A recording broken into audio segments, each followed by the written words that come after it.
আপনি কি proton pump inhibitor, এক কথায় পিপিআই রোধ খাচ্ছেন? ওমিপ্রাজোল, রেবিপ্রাজোল, প্যান্টাপ্রাজোল, এসপোপ্রাজোল নামগুলো কি চেনা চেনা লাগছে? তাহলে সাবধান। দীর্ঘদিন ধরে এক নাগাড়ে খেলে ভেতরে ভেতরে কিডনি ড্যামেজ হতে পারে, আপনি বুঝতেই পারবেন না। আর যখন বুঝবেন তখন অনেক দেরি হয়ে গেছে। আমি নিজেই একজন ভুক্তভোগী, তাই কথাটা আপনাদের বলতে এসেছি। নমস্কার, আমার ইউটিউব এবং ফেসবুক চ্যানেলে আপনাদেরকে স্বাগত জানাচ্ছি। আমি পিনাকি চক্রবর্তী, বয়স 65, দীর্ঘদিনের ক্রনিক কিডনি ডিজিজ রোগী। আর আমার এত বছরের অভিজ্ঞতা, ডাক্তারের এবং ডায়েটিশিয়ানদের মতামত ইত্যাদি বেশ করে আপনাদের কাছে বিভিন্ন ভিডিও শেয়ার করি। একটা ছোট্ট অ্যাসিডিটির ওষুধ আমার কিডনি নষ্ট করে দিচ্ছিল, আমি বুঝতেই পারিনি। আমি 4-5 বছর ধরে প্রতিদিন 40 mg পেন্টাপ্রাজোল অর্থাৎ এক ধরনের পিপিআই খেতাম, শুধু জাস্ট অ্যাসিডিটি কন্ট্রোল করার জন্য। ভাবতাম এটা সেফ, সবাই তো খায়। কিন্তু যখন প্রথম নেফ্রোলজিস্টের কাছে গেলাম, উনি সরাসরি বললেন, এই লং টার্ম পিপিআই ইউজ তোমার সিকেডিয়ের একটা মেন রিজন হতে পারে। সেই কথাটা শুনে আমি একদম চুপ হয়ে গেছিলাম। আমরা অনেকেই জানি না এবং না জেনেই বছরের পর বছর পিপিআই খেতে থাকি, কিন্তু ভেতরে ভেতরে কিডনি ড্যামেজ চলতেই থাকে সাইলেন্টলি। তাই প্লিজ নিজে থেকে লং টার্ম পিপিআই খাবেন না।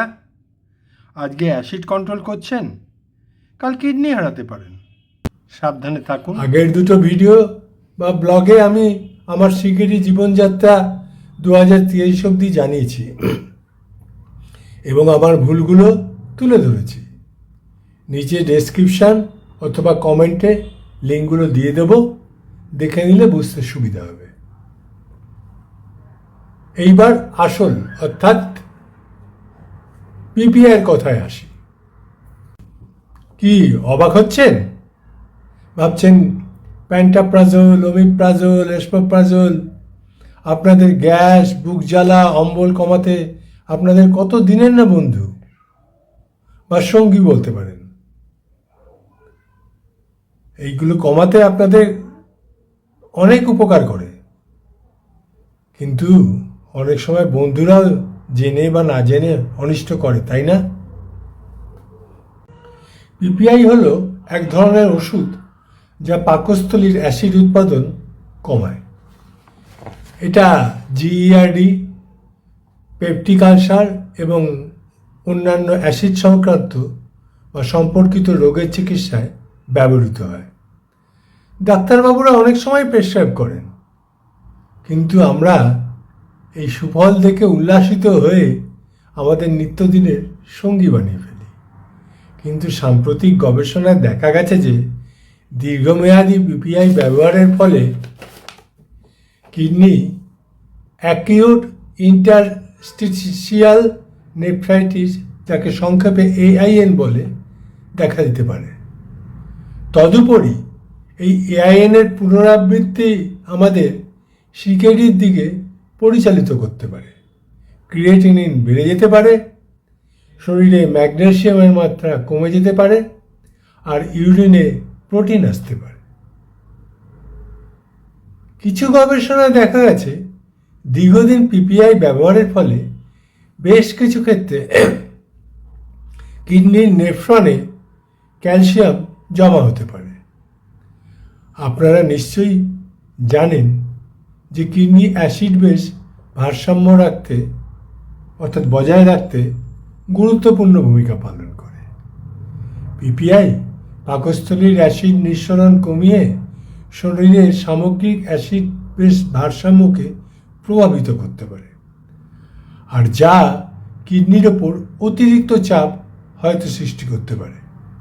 সংক্ষেপে বলি, পিপিআই পাকস্থলীর অ্যাসিড কমাতে কার্যকর হলেও দীর্ঘদিনের ব্যবহারে কিডনির ক্ষতি হবার একটা ঝুঁকি থেকেই যায়।